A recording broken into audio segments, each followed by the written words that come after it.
Alrighty, Super Benny here, Carlos Jose. We're talking about free gaming, gaming on the cheap, and yeah, how to do it a bit more of on a budget and that kind of thing.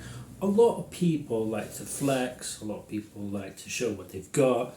Yeah, gaming can be an absolute expense. So, if you're looking at these PCs, the 1,000, 2,000. If you're looking at the latest sort of consoles, a lot of people didn't even have the PlayStation 5 because it was so expensive. These days, what you can do though, this is just a bit nice little video for people. Maybe play some older systems. You can pick up a really older system, maybe a PlayStation 3, Nintendo Wii U. Sorry, a bit of gas there. But a lot of people don't want to play like the older systems, so they can just play those really cheap. If you don't fancy getting into all that kind of heavy kind of stuff with a console on all the time, I totally understand.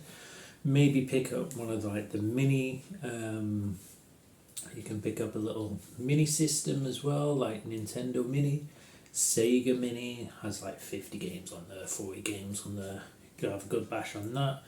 There is if you are looking, there is some absolute crap handhelds, but there is some decent ones, the R3 6S, and they're probably about sort of handheld size, almost like a Game Boy kind of stuff, and they've got absolutely tons of games on there.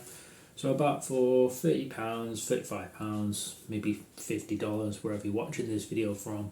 You can play in 64 games, you can play Mega Drive games, SNES games, all your old Game Boy games, because it's an expensive hobby. You see a lot of these people trying to play like the Game Boy for like Pikachu and that kind of stuff, or you want to play Turtles in Time. All these kind of like really sort of retro games now are such an inflated, crazy price. It becomes really hard to try and find those games. So picking up one of those with the ROMs on and that kind of stuff, you can get them loaded on all sorts of different consoles these days. So maybe get your console chipped, maybe get it modded. You can have loads of games. I've got a modded Xbox on there, thousands of games. So that's a cheap way to do it. What else is a cheap way to do sort of gaming now in 2025? Now there is one really good tip. Now I see people do this all the time. So what you would do is buy the game when it comes out, absolutely run through it, play through it. Maybe it's going to be like 40 hours, 60 hours. Dedicate your time to it. Absolutely, just blast that one and only game, and finish it and sell it. Sell it within like that week or whatever.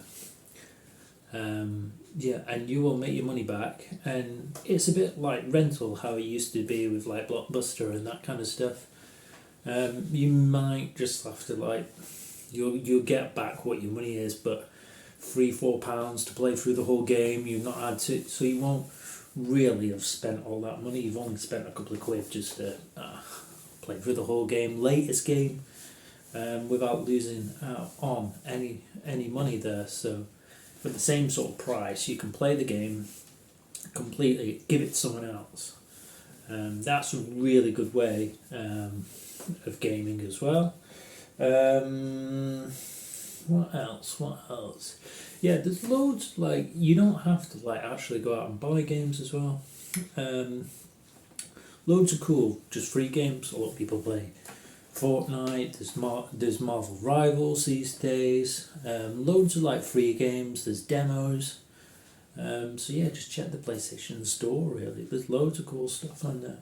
Zenless Zone Zero, loads of anime games, shooting games, so you're not short on ways of going around it and actually gaming really, really cheap in 2025. So yeah, don't get caught in the traps of paying the high prices too.